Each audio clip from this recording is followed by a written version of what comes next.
Oi, gente, é a Vanessa aqui da Gazeta. E nessa semana o assunto é sobre a mudança de hábitos alimentares. Uma pesquisa do IBGE, que foi feita no ano passado, indicou que cada vez menos as pessoas comem arroz, feijão, frutas, legumes e verduras e cada vez mais comem pizzas, sanduíches, lanches, etc. Quem vai falar sobre isso com a gente essa semana é a nutricionista Priscila Moreira, que é do Conselho Regional de Nutricionistas.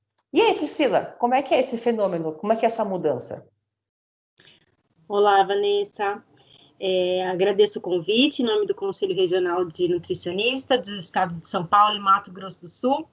Bom, Vanessa, realmente essa mudança no padrão alimentar brasileiro, ela se deve a inúmeros fatores, né? A gente pode até tentar listar alguns deles, né? Por exemplo, a gente hoje tem aí uma vida muito mais corrida, as pessoas ficam muito pouco dentro de casa e o tempo que elas ficam dentro de casa, poucas se dedicam a cozinhar, né, a fazer o próprio alimento dentro de casa, e isso pode remeter ao consumo maior desses alimentos já pré-prontos e os lanches, né, os pedidos de lanche, toda essa facilidade que hoje a gente tem com relação à comida fora de casa, né?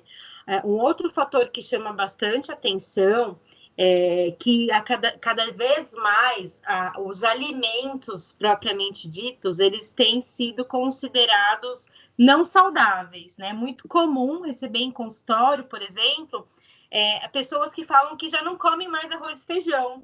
E aí você vai perguntar o porquê, porque vi na internet que é melhor não comer, enfim.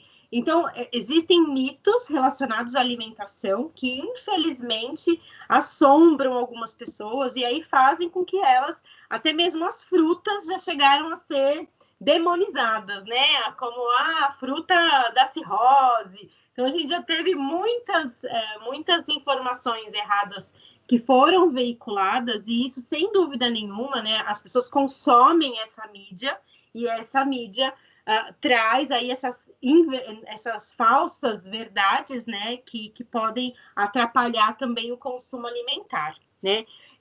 Existem, claro, outros fatores relacionados à questão social, né, que a gente sabe que, infelizmente, o acesso a uma alimentação equilibrada e saudável, apesar de ser um direito do ser humano, infelizmente não é praticado em muitas cidades e muitos bairros, principalmente falando da cidade de São Paulo, muitos bairros ainda vivem aí à margem da sociedade. Então, a gente tem também esse problema social envolvido com essa alimentação, tá? E aí vira um ciclo, né? Eu tenho um problema social onde a mãe é o chefe da família e ela tem que sair para trabalhar, então ela deixa os filhos em casa sozinhos e eles fazem o quê?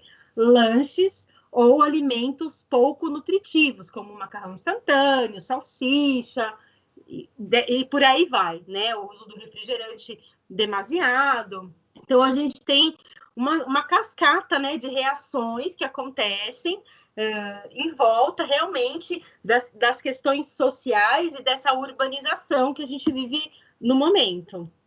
Entendi. E no caso, a pandemia que a gente teve agora em 2020, a gente está na pandemia ainda, ela também alterou o hábito alimentar? Não tem estudo pronto? A gente tem hipótese? Como é que é? Então, os estudos com relação à alimentação ainda devem estar sendo feitos, né? A gente tem aí a coleta de dados, vou dizer pelo meu serviço, a gente está ainda vendo como que a gente vai fazer para estudar isso, porque realmente a gente teve duas características bem diferentes. Eu tive pacientes que observei melhora do padrão alimentar durante a pandemia, porque agora eu tenho mais tempo em casa, agora eu posso cozinhar, eu posso fazer todas as refeições em casa, não preciso comer na rua. E tenho também a questão do o que eu vou comer, porque o filho já não vai mais para a escola e era na escola que ele comia. O que eu vou fazer para minha família comer?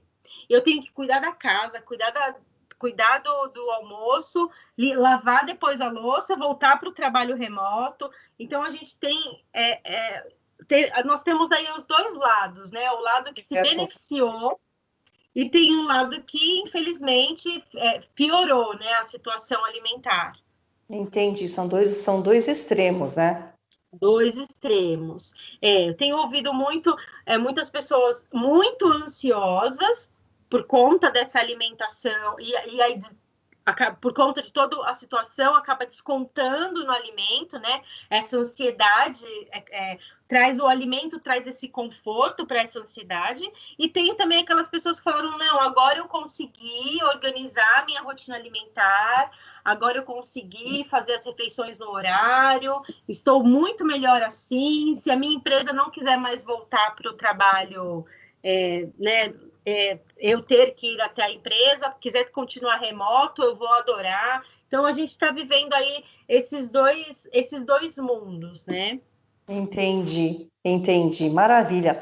Obrigada, Priscila, pela sua conversa com a gente e boa tarde. Obrigada.